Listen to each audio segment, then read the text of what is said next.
Tanong na lang, bakit po ba nararapat kayong iboto ng mga Pilipino? Kasi ako lang po ang may, well, based on track record, marami akong nang ginawa. Ako po yung principal author ng E-commerce Act. Kasi dahil doon, karoon tayo ng magandang e-commerce sa industriya. Nagbibigay ng pinakamalaking na magambag sa ekonomiya ng Pilipinas at saka yung employment, pati yung mga online shopping and all that stuff.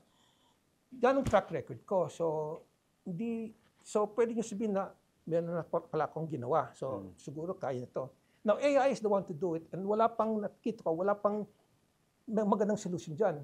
Now, AI can solve problems. Of course, may issues dyan, but pinaka-focus na dapat natin ay yung education. If you can do that, one-is-to-one education, lahat ng mga issues na napapansin nyo, talagang medyo mawala yan. So yung pinaka-ugat ng problem natin is access to quality education. We can do it with AI and one-is-to-one education. It is expensive, but we have to do it. No choice tayo dyan.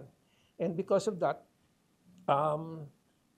well, by that time, wala na tayo dyan. Kayo, baka nandyan pa kayo, pero ako, wala na ako dyan. But at least by that time, we will have a country that everybody will be highly educated. Pagka ganyan, nako, parang maging first world country na tayo in 2050. At saka hindi yung bolo-bolo lang, talaga gagawin natin yan eh. Basta, important thing is, we have to educate.